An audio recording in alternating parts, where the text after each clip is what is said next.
अस्सलाम वालेकुम student virtual university में खुशामदीद। आप देख रहे हैं खानपुर चैनल और आज की वीडियो में आपको बीएड 1.5 ईयर के बारे में बताएंगे कि इसमें एडमिशन्स की अहलियत क्या है, कितने सेमेस्टर होंगे और उनमें कौन कौन से सब्जेक्ट पढ़ेंगे, कितनी फ़ीस आपको वर्चुअल यूनिवर्सिटी में दाखिला लेकर टोटल डिग्री के लिए देनी पड़ेगी। तो चलें ये सारी बातें कर लेते हैं और उससे पहले आप हमारे चैनल को सब्सक्राइब कर लें। अलावा यूनिवर्सिटी या किसी भी चैनल को सब्सक्राइब कर लें, नोटिफिकेशन ऑन कर लें, आप तक सारी वीडियोस इंशाल्लाह पहुंचती रहेंगी। और अब आ जाएं ज़रा स्प्रिंग 2025 के एडमिशन्स के ऊपर। अगर आप इसके अलावा देखना चाहते हैं तो हमने जो बाकी इसमें प्रोग्राम होते हैं उसमें सारी वीडियोस शेयर की हुई हैं।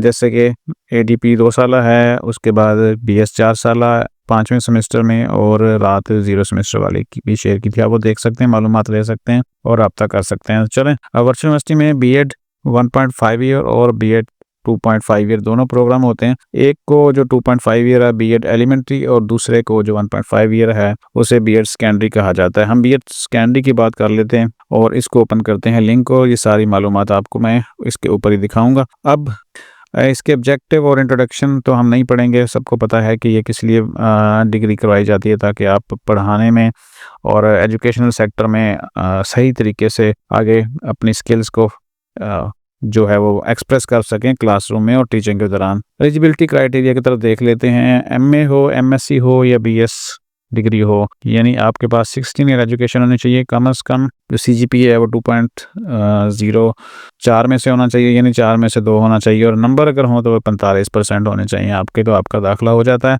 और अगर आपके नंबर्स मास्टर डिग्री में कम हो, यानी 45 से कम हो, तो फिर 0 लगा के भी दाखिला हो सकता है इसमें। अच्छा, आगे आ जाए इसके ऊपर। असेसमेंट स्कीम, इसमें जो एग्ज़ाम्स होंगे वो क्या होंगे, उसमें मिड टर्म होगा, फाइनल टर्म होगा, असाइनमेंट होंगी, क्विज होंगे और साथ में जीडीबी होगा। जीडीबी होता है 5 नंबर का क्वेश्चन होता है जो आपसे पूछा जाता है आपकी अंडरस्टैंडिंग और कंसेप्ट के हवाले से। अवार्डेड डिग्री के लिए आपको जो सीजीपीए चाहिए होगी वो चाहिए होगी। टोटल इसके 55 क्रेडिट आवर्स होते हैं, और जो सीजीपीए रिक्वायर्ड होगी आपको वो होगी 2.0 4 में से कम भी तो आपको लेनी होगी, तो आपको डिग्री मिल जाती है। अदरवाइज इम्प्रूव करना पड़ता है लास्ट सेमेस्टर में अगर कम बने आपके सीजीपी। लेकिन ऐसा होता नहीं है, स्टूडेंट्स बहुत ज़्यादा सीजीपी लेते हैं इसमें, क्योंकि जो भी आते हैं वो ऑलरेडी बीएस 4 ईयर या मास्टर डिग्री कर चुके होते हैं और वो स्किल्ड स्टूडेंट्स होते हैं सारे।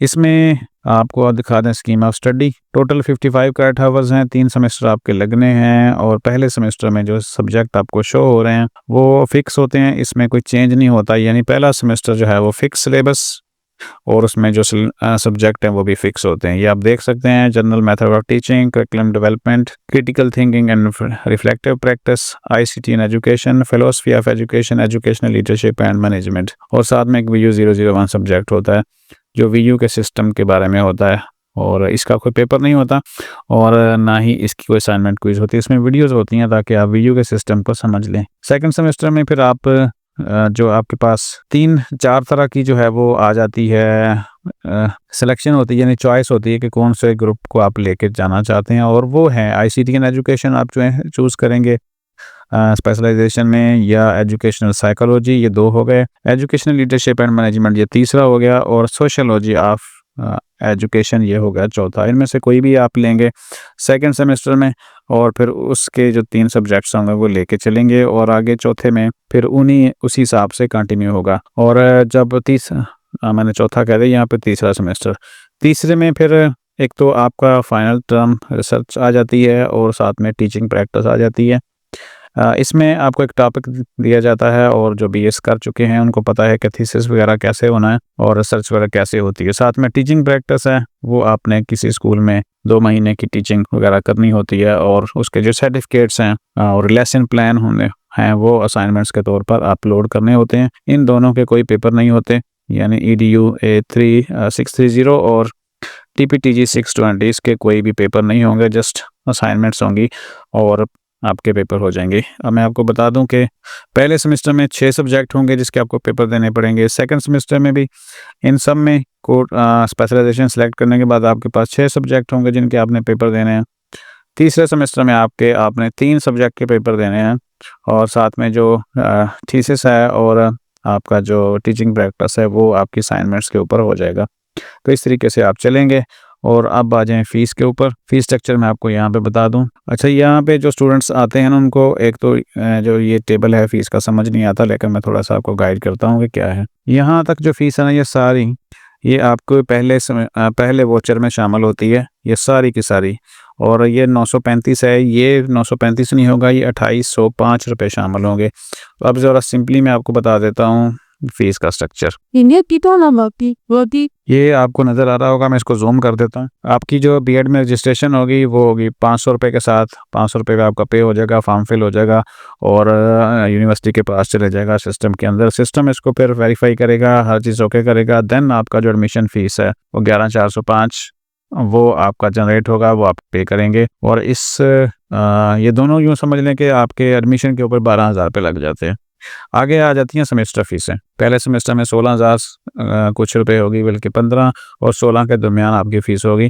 और ये फ़ीसें आप दे सकते हैं 5 इंस्टॉलमेंट में। 5 इंस्टॉलमेंट में हो जाती हैं। 5 इंस्टॉलमेंट आप सेमेस्टर फ़ीस की दे सकते हैं। और अब आ जाएँ टोटल अखराजात के ऊपर। तो फर्स्ट सेमेस्टर में आपके 16,830 राउंड अबाउट, और सेकंड में भी और थर्ड में भी सेम एज़ इतनी फ़ीस होनी है। अब आप टोटल इसको कैलकुलेट कर लें तो ये आपका टोटल खर्चा है बीएड 1.5 ईयर में। अब चलें वापस चलते हैं। आपको इस वीडियो में मैंने जो चीज़ें थी अहलियत वो मैंने बता दी कि कितने नंबर होने चाहिए। सेमेस्टर के बारे में भी बात हो गई, फ़ीस के बारे में बात हो गई, और साथ में हमने बात कर ली इसकी जो सेमेस्टर स्कीम थी कि कौन-कौन से आपको सब्जेक्ट पढ़ने पड़ते हैं। तो बड़ी आसानी के साथ आपका इंशाल्लाह हो जाएगा। और अगर आप जॉब कर रहे हैं या टीचिंग कर रहे हैं तो कोई भी इशू नहीं होगा इंशाल्लाह। ये मैनेजेबल सिस्टम है, आप आसानी से के साथ मैनेज कर सकते हैं और साथ-साथ अपनी जॉब या टीचिंग या कोई और जॉब कर रहे हैं तो उसके साथ-साथ आप अपनी कंप्लीट कर लेंगे इंशाल्लाह। वीडियो यहाँ पे ख़त्म कर रहे हैं। जाते-जाते चैनल को सब्सक्राइब कर लें, नोटिफिकेशन ऑन कर लें और वीडियो भी आप तक पहुँचती जाएंगी। अपना ख्याल रखिएगा। अल्लाह हाफ़िज़।